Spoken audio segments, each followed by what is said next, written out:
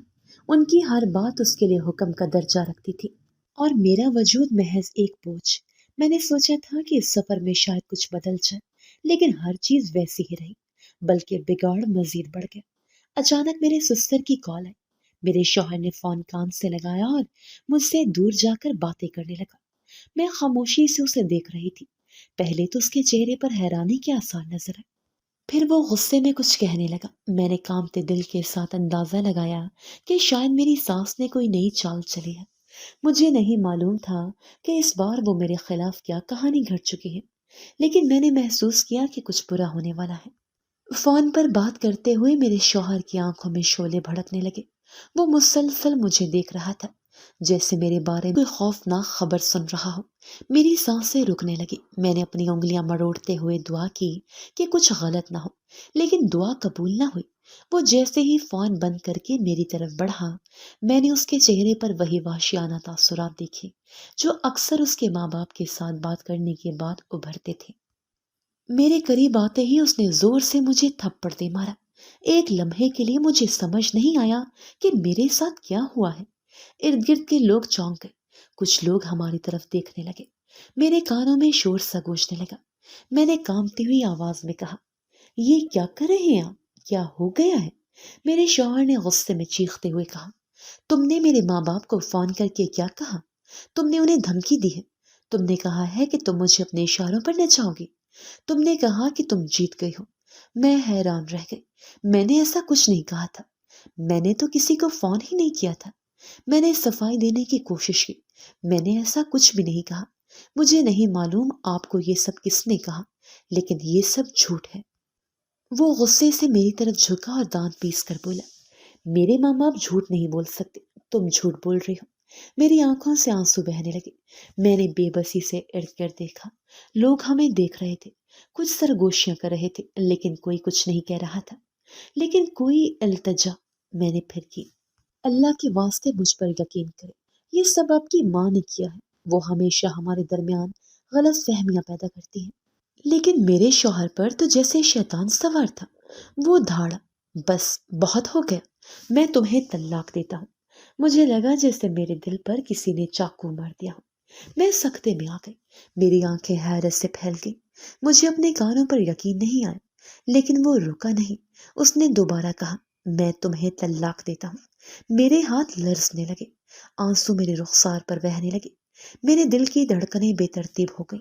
میں نے اس کی طرف دیکھا، شاید وہ مذاق کر رہا ہو، شاید وہ بس غصے میں ہو اور بعد میں اپنی بات واپس لے لے، لیکن اس نے تیسری بار کہا، میں تمہیں طلاق دیتا ہوں۔ یہ الفاظ میرے کانوں میں قیامت کی طرح گونجے۔ سب کچھ ختم ہو چکا تھا۔ میرے پیروں تلے زمین نکل گئی۔ میں خود کو سمیٹنے کی کوشش کر رہی تھی، لیکن میں اندر سے ٹوٹ چکی تھی۔ ایئرپورٹ کے ہال میں موجود ہر شخص ہمیں دیکھ رہا تھا۔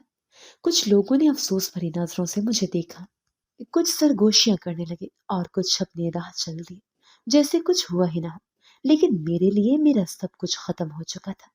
میرے شوہر نے جیسے ہی آخری جملہ کہا، وہ غصے سے پلٹا اور اپنا بیگ اٹھا کر چلا گیا، جیسے میں کوئی غیر تھی، جیسے میں اس کی زندگی کا حصہ کبھی تھی ہی نہیں۔ میں ہل کر رہ گئی۔ میں نے چیخ کر اسے بلانا چاہا، لیکن میری آواز میرے حلق میں دب گئی۔ میں نے اپنے ہاتھ اپنے چہرے پر رکھ لیا اور روتی رہی۔ میری شادی شدہ زندگی کے خواب، میری محبت، میرا صبر، سب ایک لمحے میں خاک ہو گئے تھے۔ میں سوچنے لگی کہ میں نے ایسا کیا کیا تھا کہ مجھے یوں سب کے سامنے ذلیل کیا گیا؟ کیوں میری قسمت میں صرف رسوائی اور آنسو لکھے تھے؟ میرے دل میں ایک سوال اٹھا، کیا یہی وہ مقدس سفر تھا جس کی میں نے اتنی خواہش کی تھی؟ کیا یہی میری عبادتوں کا صلہ تھا؟ کیا میری دعائیں رد کر دی گئی تھی؟ میں نے اپنی قسمت پر آنسو بہا۔ شاید اللہ نے میرے لیے کچھ بہتر لکھا ہو، لیکن اس لمحے مجھے کچھ نظر نہیں آ رہا تھا، صرف اندھیرا، تنہائی اور غم۔ میری آنکھیں دھیرے دھیرے کھل رہی تھی، جیسے کسی گہرے خواب سے جاگی ہو۔ ذہن دھندلا تھا، دماغ سن ہو چکا تھا، جسم میں ایک عجیب سی کمزوری تھی اور سر بھاری لگ رہا تھا۔ میں نے نظریں گھمائیں تو دیکھا کہ میں کسی اجنبی جگہ پر ہوں۔ دیواریں سفید، چھت پر ایک پنکھا مدھم رفتار سے گھوم رہا تھا اور قریب ہی کچھ لوگ کھڑے تھے۔ ایک ادھیڑ عمر کی عورت میرے قریب بیٹھی تھی۔ اس کا چہرہ نرم و ملائم تھا، آنکھوں میں ممتا تھی اور وہ بار بار میرے سر پر ہاتھ پھیر رہی تھی۔ ایک ڈاکٹر پاس کھڑا تھا جو میرے چہرے کی طرف دیکھ رہا تھا، اور ایک مرد بھی تھا جو شاید اس عورت کا شوہر تھا۔ میں ان تینوں کو حیرت سے دیکھ رہی تھی۔ عورت نے مسکرا کر کہا، بیٹی، تم ہوش میں آ گئی ہو، کیسا محسوس کر رہی ہو؟ بیٹی، میں نے زندگی میں پہلی بار کسی اور کے منہ سے یہ لفظ سنا تھا۔ میرے لیے یہ اجنبی احساس تھا، کیونکہ میرے اپنے گھر میں تو مجھے ہمیشہ طنز، سختی اور حکم سننے کو ملتے تھے، لیکن اس وقت مجھے اس لفظ میں سچائی محسوس ہو رہی تھی۔ میں نے بمشکل بولنے کی کوشش کی، یہ کون سی جگہ ہے؟ ڈاکٹر نے نرمی سے کہا، بیٹا، تم بے ہوش ہو گئی تھی۔ تمہیں کچھ لوگوں نے ایئرپورٹ کے باہر سے بے ہوش پایا اور ہسپتال لیا۔ پریشان ہونے کی ضرورت نہیں ہے، اب تمہاری طبیعت بہتر ہے۔ میرے دماغ میں جیسے ایک زلزلہ آ گیا۔ بے ہوش؟ میں کب بے ہوش ہوں؟ پھر اچانک یادوں کا ایک طوفان میرے ذہن میں آ گیا۔ میرے شوہر کا غصہ، اس کا تھپڑ، اس کی چیخ و پکار، اس کے منہ سے وہ الفاظ جو کسی زہر سے کم نہ تھے، میں تمہیں طلاق دیتا ہوں۔ میرا دل ایک بار پھر تڑپ اٹھا، آنکھوں میں آنسو آ گئے۔ میں نے کمزور آواز میں کہا، میرا شوہر کہاں ہے؟ وہ تو مجھے چھوڑ کر چلا گیا تھا، بلکہ اب تو وہ میرا شوہر بھی نہیں رہا۔ میرے لب کانپ رہے تھے۔ میں نے چہرہ دونوں ہاتھوں میں چھپا لیا اور سسکنے لگی۔ وہ عورت خاموشی سے مجھے دیکھ رہی تھی۔ اس نے نرمی سے میرے سر پر ہاتھ رکھا اور کہا، بیٹی، وہ تمہارا شوہر ہے، وہ واپس آئے گا اور تمہیں اپنے سر آنکھوں پر بٹھا کر لے جائے گا، تم بس ہمیں اس کا نمبر بتا دو۔ میں چونک گئی۔ میں نے حیرت سے عورت کی طرف دیکھا۔ میری سسکیاں تھم گئیں اور میں نے بے یقینی سے کہا، کیا واپس آئے گا؟ لیکن اس نے تو مجھے سب کے سامنے طلاق دے دی تھی، اور اب وہ واپس کیوں آئے گا اور مجھے عزت دے کر لے جائے گا؟ یہ کیسے ممکن ہے؟ عورت نے مسکرا کر کہا، بیٹی، ہر کہانی کا انجام وہ نہیں ہوتا جو ہم سوچتے ہیں۔ کچھ فیصلے غصے میں لیے جاتے ہیں، کچھ حقیقت میں ویسے ہوتے نہیں جیسے نظر آتے ہیں۔ تم بس اس کا نمبر دو، ہم بات کر لیتے ہیں۔ میرے دل میں عجیب سی بے چینی تھی۔ یہ لوگ کون تھے؟ مجھ پر اتنا بھروسہ کیوں کر رہے تھے؟ میں نے ہچکچاتے ہوئے اپنے شوہر کا نمبر دے دیا۔ عورت نے فوراً فون نکالا اور نمبر ڈائل کیا۔ 2 گھنٹے گزر چکے تھے۔ میں نے نہ کچھ کھایا تھا نہ کچھ پیا تھا۔ میری آنکھیں دروازے پر جمی ہوئی تھی۔ ایک عجیب انتظار تھا، بے یقینی، الجھن اور خوف، سب مل کر میرے وجود کو بے سکون کر رہے تھے۔ پھر دروازہ کھلا اور وہ اندر آئے۔ میرا دل زور سے دھڑکا۔ وہ وہی چہرہ تھا جس پر کبھی میں نے محبت تلاش کی تھی، لیکن آج وہاں سرد مہری اور بے حسی کے سوا کچھ نہیں تھا۔ میں نے کانپتی ہوئی آواز میں کہا، آپ واپس آ گئے؟ آپ تو مجھے چھوڑ کر جا چکے تھے۔ اس نے میری طرف دیکھا، لیکن چہرے پر کوئی جذبات نہیں تھے۔ وہ بس پاٹ لہجے میں بولا، ہماری فلائٹ میں صرف آدھا گھنٹہ رہ گیا ہے، ایئرپورٹ کے ساتھ ہی یہ ہسپتال تھا، تم بس چلو۔ میں نے بے یقینی سے اسے دیکھا۔ اس کی آواز میں وہی سختی تھی، وہی روکھا پن، جیسے کچھ ہوا ہی نہ ہو۔ میں نے لرزتی ہوئی آواز میں کہا، لیکن آپ نے تو مجھے طلاق دے دی تھی۔ اس نے کوئی جواب نہیں دیا۔ بس ایک لمحے کے لیے خاموشی چھا گئی۔ پھر وہ بولا، چلو جا کر بات کریں گے۔ سارے راستے میں وہ خاموش رہا۔ میں نے اس کی طرف کئی بار دیکھا، جیسے کسی جواب کی تلاش میں ہوں، لیکن اس کے چہرے پر کوئی تاثر نہیں تھا۔ میں مسلسل رو رہی تھی، لیکن اس نے ایک بار بھی مجھے تسلی نہیں دی، ایک بار بھی مجھ سے نرمی سے بات نہیں کی۔ ہم گھر پہنچے۔ جیسے ہی دروازہ کھلا میری ساس اور سسر وہاں کھڑے تھے۔ انہوں نے ہمیں دیکھتے ہی غصے سے کہا، ہم نے تو کہا تھا کہ اس عورت کو وہیں فارغ کر کے آنا، اسے ساتھ کیوں لے آئے ہم؟ میرا دل دہل گیا۔ میں نے اپنے شوہر کی طرف دیکھا، شاید وہ کوئی جواب دے، لیکن اس نے کوئی نہیں کہا۔ میری ساس نے سخت لہجے میں کہا، ہمیں تم پر فخر تھا کہ تم نے اس کا قصہ وہیں ختم کر دیا، لیکن تم اسے واپس لے آئے، اس کا یہاں کوئی کام نہیں۔ میرے شوہر نے ان کی طرف دیکھا، پھر اچانک میرا ہاتھ پکڑا اور مجھے اندر کمرے میں لیا۔ میں حیران رہ گئی۔ اس کا یہ رویہ عجیب تھا۔ پہلے وہ سب کے سامنے طلاق دیتا ہے، پھر واپس آ کر مجھے ساتھ لے آتا ہے، اور اب سب کے سامنے خاموش ہے۔ آخر اس کی حرکتیں اتنی بدلی بدلی کیوں تھی؟ کیا یہ حقیقت میں بدل رہا تھا؟ کمرے کا دروازہ بند ہوتے ہی میرا دل دھڑکنے لگا۔ میرے اندر عجیب سی بے چینی تھی۔ میں سمجھ نہیں پا رہی تھی کہ میرا شوہر آخر مجھے یہاں کیوں لیا ہے، وہ جو چند لمحے پہلے سب کے سامنے موجود کھڑا تھا، اب اچانک میرے سامنے آیا اور میرے قدموں کے اندر بیٹھ گیا۔ یہ منظر ناقابل یقین تھا۔ میں نے کبھی تصور بھی نہیں کیا تھا کہ یہ شخص جو مجھ پر غصہ کرتا تھا، مجھے طلاق دے چکا تھا، آج میرے قدموں میں بیٹھ کر معافی مانگ رہا تھا۔ اس کی آنکھوں میں نمی تھی، اس کا چہرہ ندامت سے جھکا ہوا تھا۔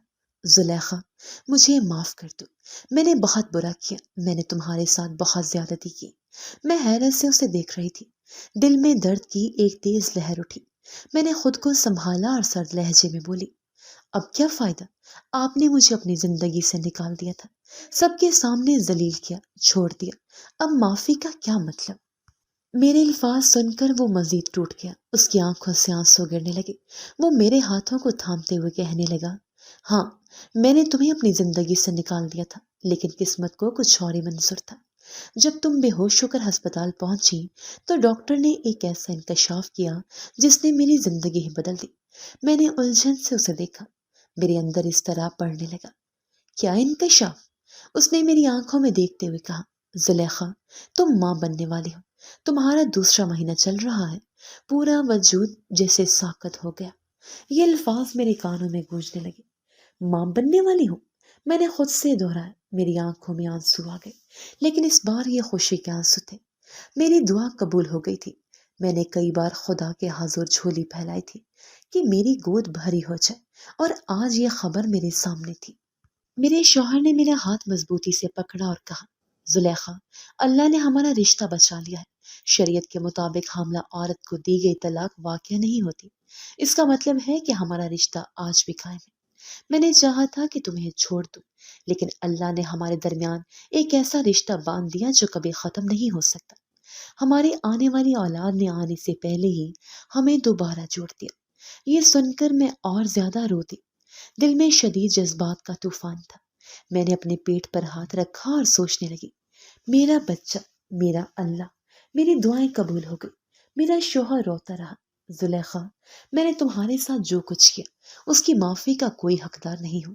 میں تمہیں کوئی بھی بہانہ نہیں دے سکتا، بس معافی مانگ سکتا ہوں۔ میں وعدہ کرتا ہوں کہ اب صرف تمہارا خیال رکھوں گا، تم ہی میری دنیا ہو، تم ہی میرا سب کچھ ہو۔ پلیز مجھے معاف کر دو۔ مجھے اس کی ندامت میں سچائی نظر آ رہی تھی۔ میں نے بھیگی آنکھوں سے اسے دیکھا اور میرے دل نے فیصلہ کر لیا تھا۔ میں نے ہلکے سے اپنا ہاتھ اس کے ہاتھ پر رکھ دیا۔ وہ اٹھا اور میرے آنسو صاف کیے، پھر مسکراتے ہوئے بولا، زلیخا، آج سے تم میرے دل کی رانی ہو، میں تمہیں دل کی رانی بنا کر رکھوں گا۔ اگلے دن اس نے ایک ایسا قدم اٹھایا جس نے سب کو حیران کر دیا۔ اس نے اپنے ماں باپ کے سامنے کچھ نہیں کہا، ان کے کسی تانے کا جواب نہیں دیا، بس خاموشی سے ایک الگ گھر خرید لیا اور مجھے وہاں لیا۔ زلیخا، یہ گھر تمہارا ہے، یہاں صرف ہم ہوں گے، میں تمہارے ساتھ رہوں گا اور میرے والدین کو خرچہ ملتا رہے گا، لیکن ہماری زندگی میں ان کی مداخلت نہیں ہوگی۔ یہ الفاظ میرے لیے کسی خواب سے کم نہیں تھے۔ وہ شخص جو اپنی ماں کے کہنے پر مجھے طلاق دے چکا تھا، آج اپنی ماں کو چھوڑ کر میرے ساتھ دے رہا تھا۔ ساس سسر حیران رہ گئے، لیکن وہ کچھ نہ کہہ سکے۔ ان کا بیٹا فیصلہ کر چکا تھا اور وہ جانتے تھے کہ اب ان کی نہیں چلے گی۔ اگلے 9 مہینے میری زندگی کے سب سے حسین مہینے تھے۔ میرا شوہر میرا بہت خیال رکھتا تھا۔ وہ مجھے وقت پر کھانے کے لیے کہتا، میرا ہاتھ پکڑ کر چہل قدمی کراتا، میرے ہر چھوٹے بڑے نخرے اٹھاتا۔ میں حیران تھی کہ یہ وہی شخص ہے جو مجھے چھوڑ کر جا چکا تھا۔ وہ دن رات میری خدمت میں لگا رہتا۔ جب کبھی میں تکلیف میں ہوتی وہ میری پریشانی پر بوسہ دیتا اور کہتا، زلیخا بس تھوڑا اور صبر، پھر ہماری دنیا مکمل ہو جائے گی۔ پھر وہ دن آیا جس دن ہمارے نصیب میں خوشی ہی خوشی لکھی تھی۔ میرے ہاں 1 نہیں 2 نہیں بلکہ 3 بیٹوں کی پیدائش ہوئی۔ یہ خبر میرے شوہر کے لیے ایک معجزہ تھی۔ وہ اسپتال کے کوریڈور میں دعائیں مانگ رہا تھا اور جب اسے بتایا گیا کہ وہ 3 بیٹوں کا باپ بن گیا ہے تو وہ فرتے جذبات سے رو پڑا۔ اللہ نے مجھے 3 بیٹے دے دیے۔ زلیخا تم نے میری دنیا مکمل کر دی۔ اس لمحے میں نے دیکھا کہ وہ شخص جو کبھی مجھے نظر انداز کرتا تھا آج اپنی خوشی پر قابو نہیں پا رہا تھا۔ اس نے میرے ماتھے پر بوسہ دیا اور بولا، تم نے میرے سارے غم مٹا دیے۔ اب تمہاری ایک مسکراہٹ کے لیے میری اپنی جان بھی دے سکتا ہوں۔ میرا دل خوشی سے بھر گیا۔ میں نے اپنے 3 بیٹوں کو دیکھا جو نرم و نازک معصوم چہروں کے ساتھ میرے پہلو میں لیٹے تھے۔ یہ بچے صرف ہماری محبت کی علامت نہیں تھے بلکہ انہوں نے آنے سے پہلے ہی ہمارے رشتے کو بچا لیا تھا۔ میرا شوہر میرا گرویدہ ہو گیا۔ وہ دن رات ہمارے بچوں کا خیال رکھتا، ان کے ساتھ کھیلتا، مجھے آرام دیتا اور کہتا، زلیخا یہ تینوں ہمارے پیغمبر ہیں۔ یہ ہمارے لیے اللہ کی طرف سے ایک نشانی ہے کہ اللہ کی طرف سے ایک دوسرے کے لیے بنے ہیں۔ میں وعدہ کرتا ہوں کہ اب کبھی تمہیں چھوڑنے کا سوچوں گا بھی نہیں۔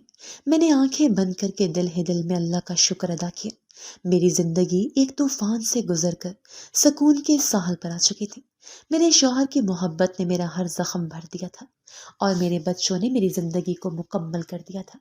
میرے سامنے اب ایک نئی دنیا تھی جہاں محبت، خوشیاں اور سکون تھا۔ اللہ نے مجھے وہ سب کچھ دے دیا تھا جس کی میں نے دعا کی تھی اور میں جانتی تھی کہ یہ سب قسمت کا فیصلہ تھا۔ وہی قسمت جس کے سامنے ہم سب بے بس ہوتے ہیں اور جو ہمیں ہمیشہ وہی دیتی ہے جو ہمارے لیے بہتر ہوتا ہے۔ زندگی کا سب سے بڑا سبق جو میں نے سیکھا ہے وہ یہ ہے کہ اللہ کے وعدوں پر یقین رکھنا چاہیے۔ مشکل کے بعد ہمیشہ آسانی آتی ہے اور غم کے بعد خوشی کی روشنی ہوتی ہے۔ میں نے اپنے وقت کے دوران بے شمار مشکلات اور درد سہے مگر یہ سب ایک امتحان تھا جو اللہ نے مجھے دیا تھا۔ جب میں اپنے شوہر کے ساتھ مسائل اور جھگڑوں میں گھری ہوئی تھی تب مجھے یہی محسوس ہوتا تھا کہ میری زندگی ختم ہو چکی ہے۔ میرے دل میں غم، شکایت اور مایوسی کی گہری لہر دوڑ رہی تھی۔ لیکن جب میں نے اپنے آپ کو اللہ کے حوالے کیا تب میں نے محسوس کیا کہ اللہ کی رضا میں ہی سکون ہے۔ مجھے یاد ہے جب میرا شوہر مجھے چھوڑ کر چلا گیا اور اس نے مجھے طلاق دے دی، وہ لمحے میرے لیے بہت اذیت کا سبب بنے۔ میرے دل کی حالت انتہائی خراب تھی۔ میں صرف روتی رہتی تھی اور میری روح ٹوٹ چکی تھی۔ مجھے لگتا تھا کہ میری زندگی میں کوئی خوشی نہیں آئے گی اور نہ ہی میری زندگی میں محبت کی کوئی جگہ ہوگی۔ لیکن پھر اللہ نے میری دعا سن لی اور میرا دل پھر سے امید سے بھر گیا۔ جب مجھے یہ بتایا گیا کہ میں ماں بننے والی ہوں تو میں حیران رہ گئی۔ مجھے سمجھ ہی نہیں آیا کہ یہ کیسے ہو سکتا ہے کیونکہ میرے شوہر نے مجھے طلاق دے دی تھی۔ مگر اللہ کی تقدیر کچھ اور ہی تھی اور پھر جب یہ ثابت ہو گیا کہ ایک حاملہ عورت کو طلاق دے دی جائے تو وہ طلاق نہیں ہوتی تو یہ اللہ کا کرم تھا۔ میری دعا قبول ہو چکی تھی اور اللہ نے ہمارے رشتے کو بچا لیا۔ میرے شوہر نے اپنی غلطیوں کا اعتراف کیا اور اس نے میرے قدموں میں بیٹھ کر معافی مانگی۔ وہ جانتا تھا کہ اس نے مجھے کتنی اذیت دی ہے لیکن اس نے یہ بھی جانا کہ اللہ کا راستہ ہی درست ہے اور اگر وہ سچی توبہ کرتا ہے تو اللہ اس کی مدد کرے گا، اور ایسا ہی ہوا۔ میرے شوہر نے میری محبت اور میری عزت کا خیال رکھا۔ اس نے اپنی ماں اور والد سے الگ ہو کر میرے ساتھ اپنا نیا گھر بنایا جہاں ہم دونوں نے اپنی زندگی کو دوبارہ تعمیر کیا۔ میرے شوہر کی محبت اور میرے بچوں کی خوشیاں میری زندگی کا سب سے بڑا اثاثہ ہے۔ اللہ کا شکر ہے کہ میں نے اپنے غموں کو ایک طرف رکھ کر اس خوشی کو گلے لگایا۔ میرے 3 بیٹے ہیں اور وہ بالکل صحت مند ہیں۔ ان کے آنے سے میری زندگی میں ایک نیا رنگ آیا۔ جب میں اپنے بیٹوں کو دیکھتی ہوں تو مجھے لگتا ہے کہ اللہ نے مجھے ہر غم کا بدل دے دیا ہے۔ وہ بچے جو میرے دل کی امید ہیں وہ میرے لیے ایک نیا مقصد بن چکے ہیں۔ میرے شوہر نے مجھے اتنا زیادہ چاہا کہ مجھے خود پر یقین ہی نہیں آ رہا تھا۔ وہ اب میری ہر بات مانتا ہے، میری ہر خواہش کا خیال رکھتا ہے اور مجھے اپنے دل کی رانی مانتا ہے۔ وہ کہتا ہے میرے 3 شہزادے جیسے بیٹے ہیں، تم تو میری دنیا ہو۔ اب مجھے وہ محبت مل رہی ہے جو میں نے کبھی خوابوں میں بھی نہیں دیکھی تھی۔ میرا شوہر میرے آگے پیچھے پھرتا ہے، میری عزت کرتا ہے اور مجھے ہر خوشی دے رہا ہے۔ پہلے میں سوچتی تھی کہ زندگی میں اتنی اذیت کیوں آئی، لیکن اب مجھے احساس ہو رہا ہے کہ اللہ کی حکمت میں کچھ بھی برا نہیں ہوتا۔ وہ ہمیں جو کچھ دیتا ہے وہ ہمارے لیے بہتر ہوتا ہے، چاہے ہم اسے فوراً نہ سمجھ پائیں۔ اللہ کی مشیت میں سب کچھ ہے اور ہم انسانوں کا کام صرف اللہ کی رضا میں رہنا ہے۔ اب میری زندگی خوشیوں سے بھری ہوئی ہے۔ اللہ کی مہربانی سے میری زندگی میں سکون اور محبت ہے۔ میرے بیٹے، میرے شوہر اور میری نئی زندگی نے مجھے دوبارہ سے جینے کا مقصد دیا ہے۔ اللہ کا شکر ہے کہ اس نے میری دعاؤں کو قبول کیا اور میری زندگی کو دوبارہ سے جلا بخشی۔ میری دعا ہے کہ اللہ سب کو اپنے ہدایت دے اور ہمیں اپنی زندگی کے مقصد کو سمجھنے کی توفیق دے۔ میرے شوہر نے یہ بات کہی کہ میرے 3 شہزادے جیسے بیٹے، تم تو میری دنیا ہو۔ اس کا مطلب صرف یہ تھا کہ وہ اب میری محبت میں ڈوب چکا تھا اور میں اس کے لیے سب کچھ بن چکی تھی۔ ہم دونوں کی زندگی میں ایک نیا باب شروع ہو چکا تھا اور میں جانتی ہوں کہ اللہ نے ہمیں اس نئے سفر کے لیے تیار کر دیا ہے۔ اب ہم ایک دوسرے کے ساتھ خوشحال زندگی گزار رہے ہیں اور میرے دل میں صرف اللہ کا شکر ہے۔ آج میں یہ سب لکھتے ہوئے یہ جانتی ہوں کہ اللہ نے میری زندگی میں جو کچھ بھی کیا وہ سب میرے لیے بہترین تھا۔ زندگی کے ہر لمحے کا قدر کرنا چاہیے، کیونکہ یہی لمحے ہمیں سکھاتے ہیں کہ انسان کی اصل طاقت اللہ پر ایمان اور صبر میں ہے۔ اگر آپ کو ہماری یہ کہانی اچھی لگی ہے تو ہماری کہانی کو لائک کیجیے اور اس طرح کی مزید کہانیاں سننے کے لیے ہمارے چینل کو سبسکرائب کیجیے۔ کہانی سننے کا شکریہ۔ آپ سے ملاقات ہوگی اگلی ویڈیو میں، تب تک کے لیے اللہ حافظ۔